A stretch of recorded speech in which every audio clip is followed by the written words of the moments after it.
AIUTC ವತಿಯಿಂದ ರಾಜ್ಯ ಮಟ್ಟದಲ್ಲಿ ಆಶಾ ಕಾರ್ಯಕರ್ತೆಯರ ಸಮ್ಮೇಳನವನ್ನು ಕಲಬುರಗಿಯಲ್ಲಿ ಸೆಪ್ಟೆಂಬರ್ 13-14ನೇ ತಾರೀಕು ನಡೀತಾ ಇರೋದನ್ನು ಈ ಮೂಲಕ ತಿಳಿಸ್ತಾ ಇದ್ದೀವಿ. ಆಶಾ ಕಾರ್ಯಕರ್ತೆಯರು ಕಳೆದ 15 ವರ್ಷಗಳಿಂದ ಆರೋಗ್ಯ ಕಾರ್ಯಕರ್ತರಾಗಿ ಗ್ರಾಮೀಣ ಭಾಗದಲ್ಲಿ ಮತ್ತು ನಗರದ ಕೊಳಚೆ ಪ್ರದೇಶಗಳಲ್ಲಿ ಆರೋಗ್ಯ ಸೇವೆನ ಜನಗಳಿಗೆ ಆರೋಗ್ಯದ ಅರಿವನ್ನು ಮೂಡಿಸುವಂಥ ಮಹತ್ ಕಾರ್ಯದಲ್ಲಿ ಭಾಗಿಯಾಗಿದ್ದಾರೆ. ಕೊರೋನಾ ಅಂತ ಸಂದರ್ಭದಲ್ಲಿ ಅವರೊಂದು ಜೀವದ ಹಂಗು ತೊರೆದು ಬಿಟ್ಟು ಕೆಲಸ ಮಾಡಿರುವಂಥದ್ದು ಎಲ್ಲರೂ ಗಮನಿಸಿರುವಂಥ ವಿಷಯ. ಈ ಸಂದರ್ಭದಲ್ಲಿ ರಾಷ್ಟ್ರ ಮಟ್ಟದಲ್ಲಿ ಇಡೀ ಕರ್ನಾಟಕದ ಆಶಾ ಕಾರ್ಯಕರ್ತೆಯರ ಒಂದು ಅದ್ಭುತ ಕೆಲಸ ನೋಡಿ ಪ್ರಶಂಸನಾ ಪತ್ರ ಕೇಂದ್ರ ಆರೋಗ್ಯ ಇಲಾಖೆಯವರು ಕೂಡ ಕೊಟ್ಟಿದ್ದಾರೆ. ಅಷ್ಟೇ ಅಲ್ಲ, ಇಡೀ ವಿಶ್ವದಲ್ಲಿನೇ ಸಾಮಾಜಿಕ ಆರೋಗ್ಯ ನಾಯಕರು ಅಂತೇಳಿ ವಿಶ್ವ ಆರೋಗ್ಯ ಸಂಸ್ಥೆಗಳಿಗೆ ಬಿರುದನ್ನು ಕೊಟ್ಟಿರೋದು ಕೂಡ ನಾನು ಈ ಸಂದರ್ಭದಲ್ಲಿ ನೆನಪಿಸೋದಕ್ಕೆ ಇಷ್ಟಪಡ್ತಾ ಇದ್ದೀನಿ. ಕಳೆದ 15 ವರ್ಷದ ಹಿಂದೆ ಆಶಾ ಕಾರ್ಯಕರ್ತೆಯರನ್ನ ರಾಷ್ಟ್ರೀಯ ಆರೋಗ್ಯ ಅಭಿಯಾನದ ಅಡಿಯಲ್ಲಿ ಇವ್ರನ್ನ ನೇಮಕ ಮಾಡಿದರು.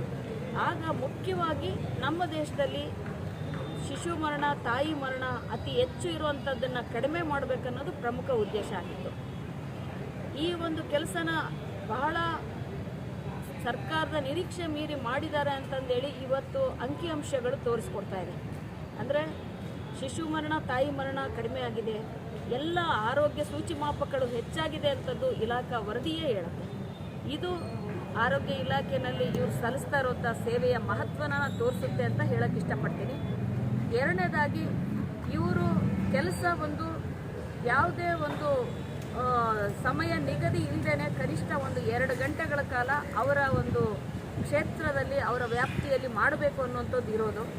ಆದರೆ ಇವತ್ತಿನ ಕೆಲಸ ಯಾವ ರೀತಿ ಆಗ್ತಾ ಇದೆ ಅಂದರೆ 2 ಗಂಟೆ ಮನೆಗಿದ್ದು ಇನ್ನು ಉಳಿದ ಎಲ್ಲ ಟೈಮ್ ಕೂಡ ಇವ್ರು ಕೆಲಸ ಮಾಡೋ ಥರ ಆಗ್ತಾಯಿದೆ. ಯಾವುದೇ ಒಂದು ಒಬ್ಬ ಗರ್ಭಿಣಿ ಮಹಿಳೆ ರಾತ್ರಿ 12 ಗಂಟೆ 1 ಗಂಟೆಗೆ ಕರೆದ್ರೂ ಹೋಗಬೇಕಾಗುತ್ತೆ. ಅದ್ರ ಜೊತೆಗೆ ಡೆಂಗ್ಯೂ, ಮಲೇರಿಯಾ ಇಂಥ ಒಂದು ಸಾಂಕ್ರಾಮಿಕ ರೋಗಗಳು ಬಂದಾಗ ಸರ್ವೆ ಅಂತ ತಗೊಳ್ತಾರೆ. ಬೆಳಗ್ಗೆ 6 ಗಂಟೆಗೆ ಹೋಗ್ಬೇಕಂದ್ರೆ ಹೋಗಬೇಕು. ಕೆಲವು ಸರ್ವೆಗಳಿಗೆ ಎಲ್ಲ ಕೆಲಸಕ್ಕೆ ಹೋಗಿ ಜನ ಮನೆಗೆ ಬಂದಿರ್ತಾರೆ, ಸಂಜೆ ಹೋಗಿ ರಾತ್ರಿ 8 ಗಂಟೆಗೆ ಹೋಗಿ ಅಂದರೆ ಕೂಡ ಮಾಡಬೇಕು. ಈ ರೀತಿ ಹಗಲು ರಾತ್ರಿ ಮಳೆ ಚಳಿ ಬಿಸಿಲಂದ್ರೆ ಕೆಲಸ ಮಾಡೋವಂಥವ್ರು. ಇಲ್ಲಿ ಸರ್ಕಾರ ಇವರ ಒಂದು ಸೇವೆಗೆ ತಕ್ಕಷ್ಟು ಪ್ರತಿಫಲ ಕೊಡ್ತಾ ಇಲ್ಲ ಅನ್ನುವಂಥ ಕೊರಗು ಎಲ್ಲ ಆಶಾಗಳಲ್ಲೂ ಇದೆ. ಎಲ್ಲರೂ ಗಮನಿಸಿರುವಂಥ ಒಂದು ಹೋರಾಟಗಳನ್ನ ರಾಜ್ಯ ಮಟ್ಟದಲ್ಲಿ, ಜಿಲ್ಲಾ ಮಟ್ಟದಲ್ಲಿ ಬಹುತೇಕ ಹಲವಾರು ವರ್ಷಗಳಿಂದ ನಡ್ಕೊಂಡು ಬರ್ತಾ ಇದ್ದಾರೆ. ಇವ್ರಿಗೆ ಸಿಗುವಂಥದ್ದು ಒಂದು ರಾಜ್ಯ ಸರ್ಕಾರದಿಂದ ಕಳೆದ 7 ವರ್ಷದ ಹಿಂದೆ 3,500 ಅಂತ ಫಿಕ್ಸ್ ಆಗಿ ಇದೀಗ ಒಂದು 5,000 ರೂಪಾಯಿ ನಿಗದಿಯಾಗಿದೆ. ಕೇಂದ್ರ ಸರ್ಕಾರದಿಂದ ಬರುವಂಥದ್ದು ಕೇಂದ್ರ ಸರ್ಕಾರದ ಪ್ರೋತ್ಸಾಹಧನ. ಅಂದರೆ ಇವರು ಕೆಲಸ ಮಾಡಿದ ಕೆಲಸಗಳಿಗೆ ತಕ್ಕಂತೆ ಅಂತ ಹೇಳಿ 40 ಕೆಲಸಗಳನ್ನ ಕೊಟ್ಟಿದ್ದಾರೆ. ಅದನ್ನು ಪಡಿಬೇಕಂದ್ರೆ ಒಂದು ಸಾಫ್ಟ್ವೇರ್ ಮೂಲಕ, ಅಂದರೆ ಆನ್ಲೈನ್ ಮೂಲಕ ಎಂಟ್ರಿ ಆಗಬೇಕಾದು ಆಗ ಸಿಗುತ್ತೆ. ಸಮಸ್ಯೆ ಅಂದರೆ ನಾವು ಮಾಡಿರ್ತೀವಿ ಕೆಲಸ, ಎಂಟ್ರಿ ಮಾಡೋರಿಲ್ಲ. ಇಲಾಖೆಯಲ್ಲಿ ಸುಮಾರು ಏನಿಲ್ಲ ಅಂದರೂ ಕೂಡ 35% ವೇಕೆನ್ಸಿ ಇದೆ. ನಮ್ಮ ಸಿಬ್ಬಂದಿ ಮೇಲ್ನವ್ರು ಮಾಡಿಲ್ಲ ಅಂದರೆ ನಾವು ಮಾಡಿ ಕೆಲಸಕ್ಕೆ ಹೇಗೆ ದುಡ್ಡು ಬರುತ್ತೆ? ದುಡ್ದಷ್ಟು ಪ್ರತಿಫಲ ಸಿಗ್ತಾ ಇಲ್ಲ. ಅದೇ ನಮ್ಮ ಕೂಗು. ಇದನ್ನೆಲ್ಲ ತೆಗೆದುಹಾಕಿ ನೀವು ಯಾವುದೇ ದೇಶದ ಯಾವುದೇ ರಾಜ್ಯದಲ್ಲಿಲ್ಲ, ನಮ್ಮ ಕರ್ನಾಟಕದಲ್ಲಿ ಒಂದೇ ಈ ಥರದ್ದೊಂದು ಪ್ರೋತ್ಸಾಹಧನ ಮಾದರಿ ಆನ್ಲೈನ್ ಮುಖಾಂತರ ಮಾಡ್ತಾ ಇದ್ದಾರೆ.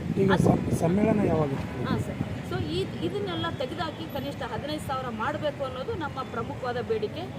ನಮ್ಮ ಸಮ್ಮೇಳನ, ರಾಜ್ಯ ಸಮ್ಮೇಳನ ಸೆಪ್ಟೆಂಬರ್ 13-14ರಲ್ಲಿ 14 ಕಲಬುರಗಿಯ ವೀರಶೈವ ಕಲ್ಯಾಣ ಮಂಟಪದ ಮುಂಭಾಗದಲ್ಲಿರುವಂಥ ಗಾರ್ಡನ್ ಓಪನ್ ಸೆಷನ್ ಇದೆ.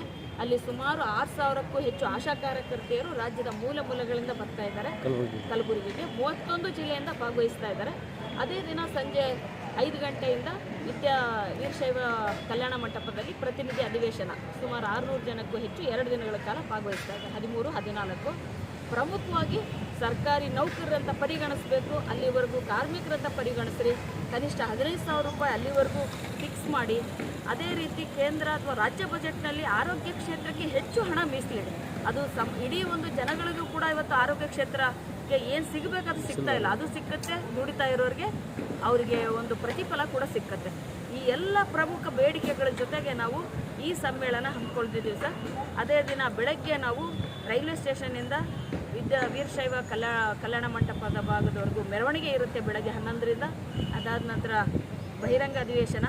ಒಟ್ಟಾರೆಯಾಗಿ ಈ ಒಂದು ದುಡಿತಾ ಇರುವಂಥ ಆಶಾ ಕಾರ್ಯಕರ್ತೆಯರ ಒಂದು ಸಂಘಟಿತ ಹೋರಾಟಗಳೇನು ನಡೆದಿದೆ ಮತ್ತಷ್ಟು ಇದನ್ನು ಬಲಗೊಳಿಸಬೇಕು ಅನ್ನುವಂಥ ನಿಟ್ಟಿನಲ್ಲಿ ಜಿಲ್ಲಾ ತಾಲೂಕು ಮಟ್ಟದಲ್ಲಿ ಎಲ್ಲ ಸಮ್ಮೇಳನಗಳು ಮುಗಿಸಿ ಈಗ ರಾಜ್ಯ ಮಟ್ಟದ ಸಮ್ಮೇಳನ ಕಲಬುರಗಿಯಲ್ಲಿ 13-14 ನಡೀತಾ ಇದೆ. ಇದಕ್ಕೆ ಎಲ್ಲರ ಒಂದು ಬೆಂಬಲ ಸಹಕಾರ ಈ ಮೂಲಕ ಕೋರ್ತಾ ಇದ್ದೀವಿ. ಅದೇ ರೀತಿ ಎಲ್ಲ ಆಶಾ ಕಾರ್ಯಕರ್ತೆಯರು ಹೆಚ್ಚಿನ ಸಂಖ್ಯೆಯಲ್ಲಿ ಭಾಗವಹಿಸುವಂಥದ್ದು ಕೂಡ ನಾವು ಈ ಮೂಲಕ ಅವತ್ತಿನ ದಿನ ಮತ್ತೆ ಯಾರು ಬರೋದು ನಿರೀಕ್ಷೆ? ಎಸ್, ಅವತ್ತಿನ ದಿನ ಮುಖ್ಯ ಅತಿಥಿಗಳಾಗಿ ಗೌರವಾನ್ವಿತ ಶ್ರೀಮತಿ ಕೆ ಉಮಾ ಅಂತೇಳಿ SUCI ಪಕ್ಷದ ರಾಜ್ಯ ಕಾರ್ಯದರ್ಶಿಗಳು, ಅದೇ ರೀತಿ ಅತಿಥಿಗಳಾಗಿ ಕಲಬುರಗಿಯ ಕೇಂದ್ರೀಯ ವಿಶ್ವವಿದ್ಯಾಲಯದ ಪ್ರೊಫೆಸರ್ ಶಿವಗಂಗಮ್ಮ ರುಮ್ಮ ಅವರು ಕೂಡ ಅತಿಥಿಗಳಾಗಿ ಆಗಮಿಸ್ತಾ ಇದ್ದಾರೆ. ಅದೇ ರೀತಿ ಡಾಕ್ಟರ್ ಸುಧಾ ಕಾಮತ್ ಅಂತೇಳಿ ಮೆಡಿಕಲ್ ಸರ್ವಿಸ್ ಸೆಕ್ಟರ್ ಅಖಿಲ ಭಾರತ ಉಪಾಧ್ಯಕ್ಷರು, ಅವರು ಫಸ್ಟ್ ಲೇಡಿ ಪ್ಲಾಸ್ಟಿಕ್ ಸರ್ಜನ್ ಇನ್ ಕರ್ನಾಟಕ, ಅವರು ಕೂಡ ಭಾಗವಹಿಸ್ತಾ ಇದ್ದಾರೆ. ಸೊ ಇನ್ನು ವಿವಿಧ ನಮ್ಮ AIUTUCಯ ರಾಜ್ಯ ನಾಯಕರು ಕೂಡ ಈ ಒಂದು ಸಮ್ಮೇಳನದಲ್ಲಿ ಭಾಗವಹಿಸ್ತಾ ಇದ್ದಾರೆ. ಡಿ ನಾಗಲಕ್ಷ್ಮಿ, ರಾಜ್ಯ ಕಾರ್ಯದರ್ಶಿ, ಕರ್ನಾಟಕ ರಾಜ್ಯ ಸಂಯುಕ್ತ ಆಶಾ ಕಾರ್ಯಕರ್ತೆಯರ ಸಂಘ.